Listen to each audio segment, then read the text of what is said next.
De 4 em 4 anos, no primeiro domingo de outubro, os eleitores dos 5.570 municípios brasileiros vão às urnas para escolherem quais serão os novos prefeitos e vereadores de sua cidade.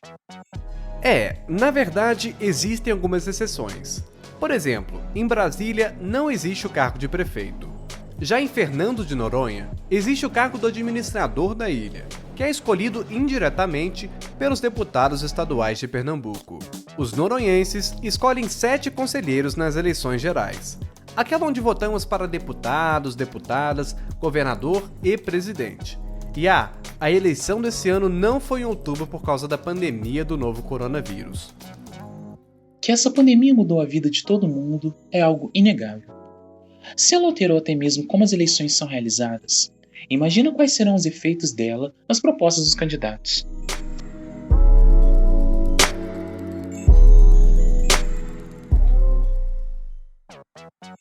Olá, eu sou o Gabriel Magacho. E eu sou Matheus Leri e seja bem-vindo ao Vota Aí, O podcast que conecta você às propostas eleitorais.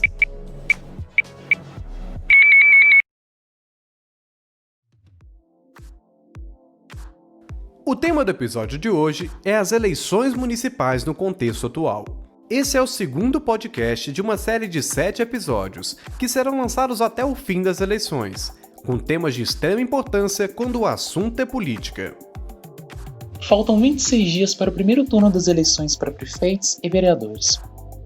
A cada dia que passa, partidos e seus representantes têm se concentrado não só em divulgar suas campanhas nas redes sociais ou nos minutos que a TV pública os fornece, como também conquistar a confiança de potenciais eleitores. Mas como os candidatos têm se posicionado nas suas campanhas? As eleições de 2020 nos trazem alguma surpresa? Para compreender melhor essas e outras questões, o episódio do Vota Aí de hoje conversa com a cientista política Marta Mendes, que é doutora em Ciência Política pela UFMG e professora do Departamento de Ciências Sociais da UFJF. Ela realiza diversas pesquisas nas áreas de representação política, governos subnacionais e clientelismo.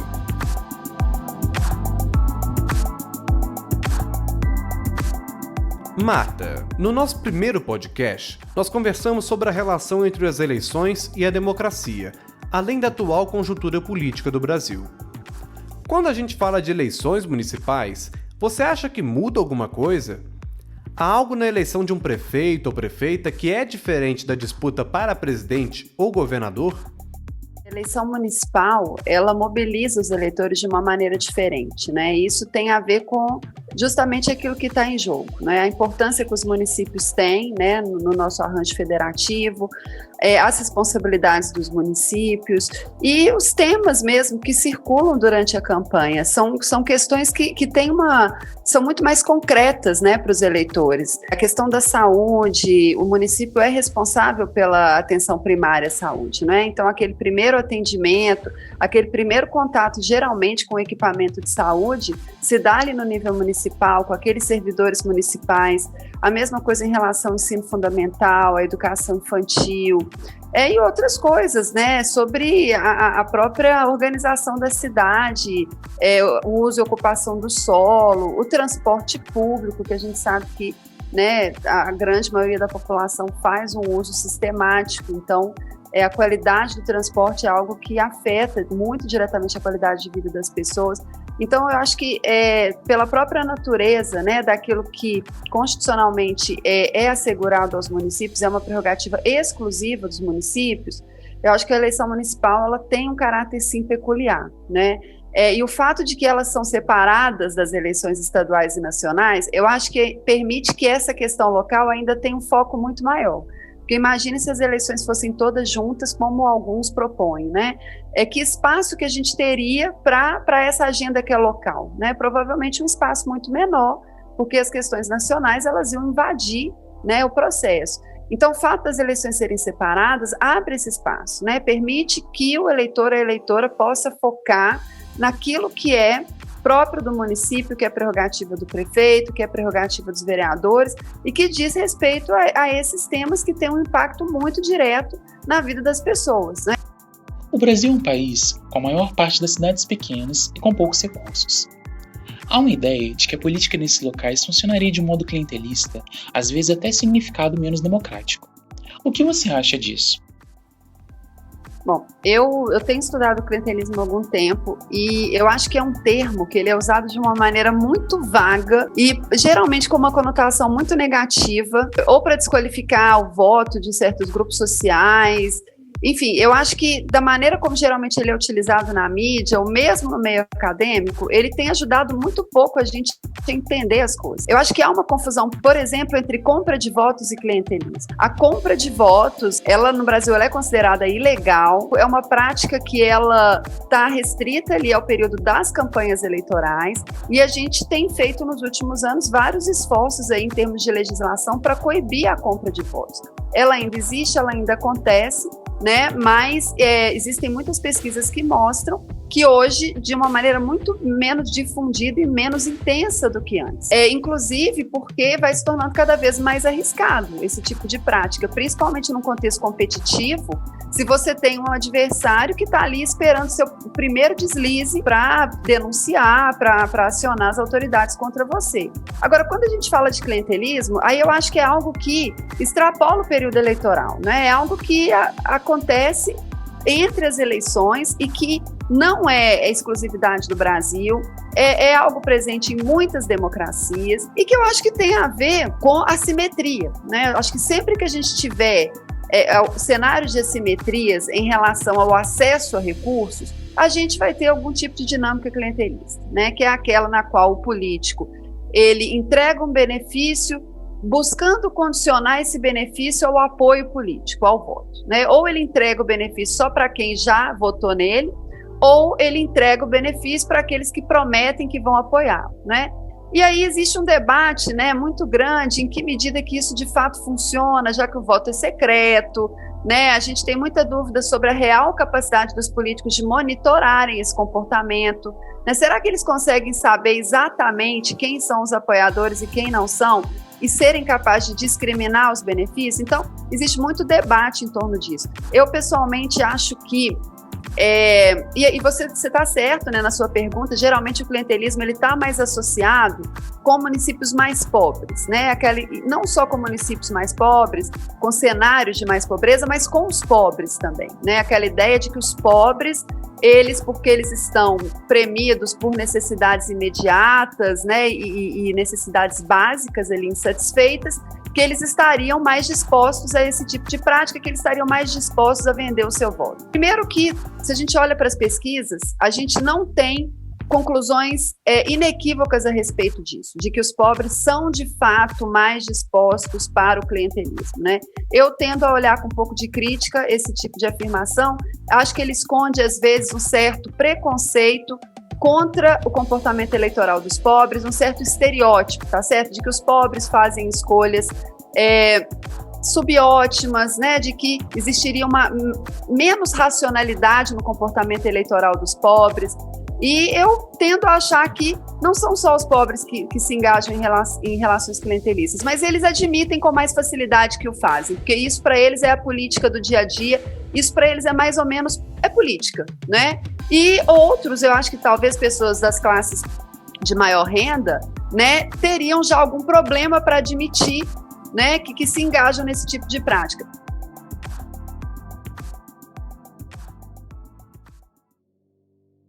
Este ano estamos vivendo uma situação particular com a pandemia e você coordenou um esforço de avaliar o papel dos prefeitos com relação a isso.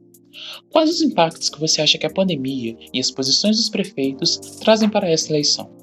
Bom, isso, na verdade, é uma grande incógnita, né? A gente vai saber efetivamente aí daqui a um mês e pouco. Eu tenho visto uma série de análises e eu tendo a concordar. A postura dos prefeitos em relação à pandemia, ela vai pesar na escolha dos eleitores. E eu acho que por uma série de motivos. Eu acho, primeiro, pela centralidade que a saúde, né, sempre teve em todas as pesquisas de opinião, né? Tradicionalmente, quando você pergunta para o eleitor brasileiro, qual que é o principal problema da sua cidade, qual que você considera que é o principal problema, é saúde, né? Geralmente vem acompanhado de desemprego, de segurança, a segurança cresceu muito aí. A gente tem uma pesquisa recente do Ibope mostrando que o percentual das pessoas que respondem saúde aumentou muito, então, de fato, né, eu acho que a pandemia, ela escancarou todos os problemas do SUS. Ela mostrou a centralidade do SUS. Então, não só mostrou os problemas e as limitações, como mostrou a centralidade desse sistema. Eu acho que a pandemia também mostrou isso, ou seja, que a diferença que a política faz, né, no bom sentido, entendida enquanto liderança, enquanto capacidade de uma ação responsável, né? E quando eu digo responsável também é muito naquele sentido de uma ação pela qual eu vou ter que responder, eu tenho que arcar com as consequências dela ali na frente. Então, eu acho que isso também deixou muito clara a importância da liderança política, da capacidade de ação, de tomar decisão, de agregar, de se responsabilizar pelas decisões, ou seja, atributos, né, de uma liderança política que são fundamentais. Então, eu acho que isso vai contar. E uma capacidade de se comunicar com o público, né? Na pesquisa que nós conduzimos aqui, a gente viu que os prefeitos eles fizeram um uso muito intenso das redes sociais para se comunicar com a população. Então, eram lives quase diárias, muito uso do Twitter, do Instagram, do Facebook. Para quê? Para falar, olha, a gente está fechando o comércio por isso, né? Para dar uma satisfação do que estava sendo feito e por que estava sendo feito. Foram medidas, né? Em grande medida, também impopulares ou que traziam custos. Então, tinha essa preocupação. Então, imagina se, cotidianamente, no processo regular de governo, existisse essa preocupação permanente com essa prestação de contas, com essa transparência, com essa comunicação, como a gente viu, pelo menos nos primeiros meses aí, né? Então, eu acho que isso expôs muito essas figuras, né? Expôs principalmente os prefeitos, trouxe muito, deixou muito evidência a importância da capacidade de liderança. Eu acho que isso vai pesar, né, no cálculo dos eleitores. Eu não acho que vai ser o único aspecto, não. Tem várias outras questões. A decisão do voto, ela é uma decisão, né, multifacetada, tem muita coisa que entra em jogo, mas eu acho que isso vai ter um papel importante.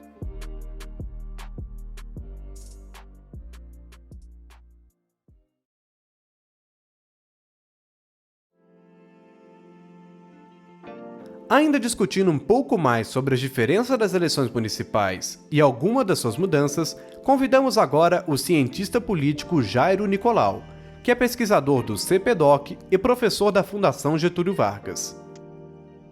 Jairo, o que há de semelhante de diferente nas eleições municipais para as eleições gerais? Nas cidades com mais de 200 mil eleitores, nós temos a mesma regra da eleição presidencial, 2 turnos. Nas cidades com menos de 200 mil, as eleições ocorrem com um turno só. Então, tirando essa semelhança, o resto para o eleitor comum, é tudo muito diferente, né?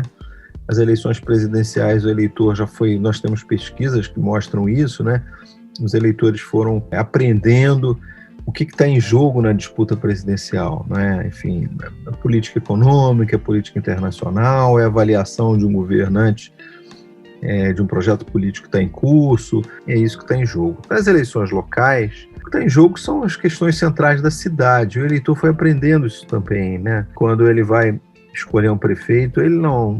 Questões como desemprego nacional, política de cotas, Bolsa Família, isso tudo não está na agenda. O que está na agenda são os temas locais, o posto de saúde, se o SUS, né, tem atendimentos, hospitais que são tocados pela prefeitura, escola municipal, até o tema da segurança nas grandes cidades pode aparecer com a guarda municipal, as praças, o asfalto.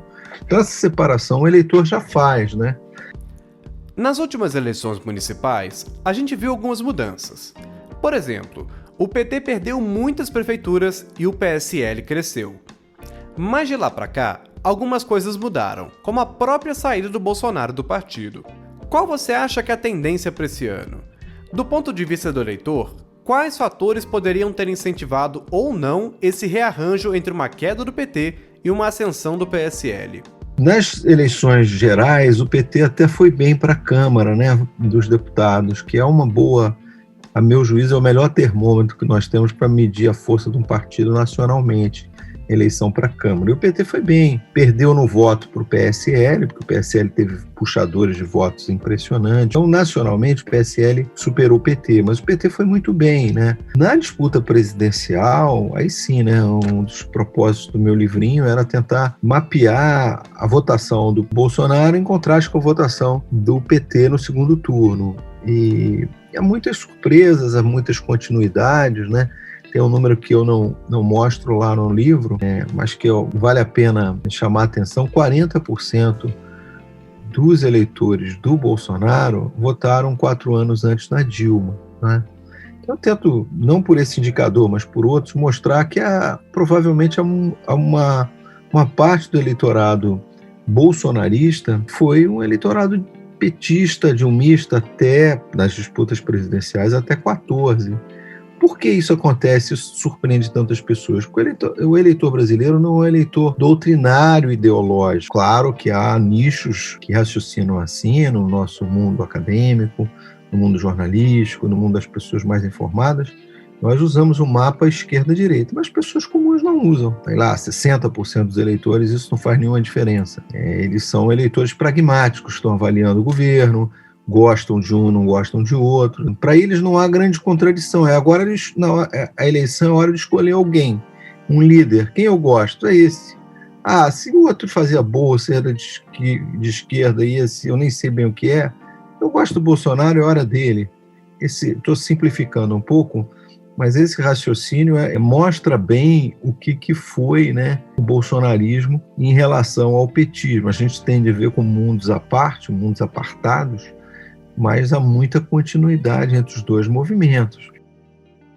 Você acha que o auxílio emergencial, fornecido pelo governo federal, pode impactar nas eleições para prefeito?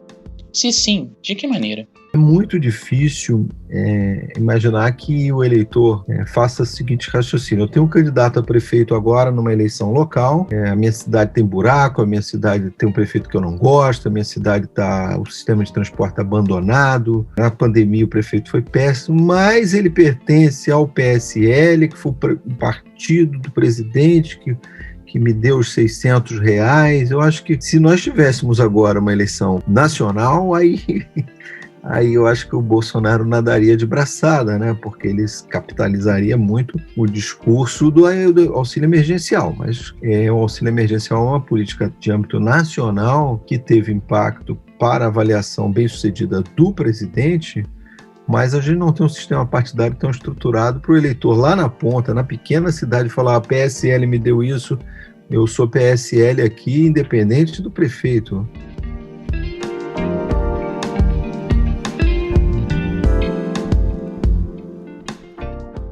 Chegamos ao fim do segundo episódio do podcast do Vota Aí.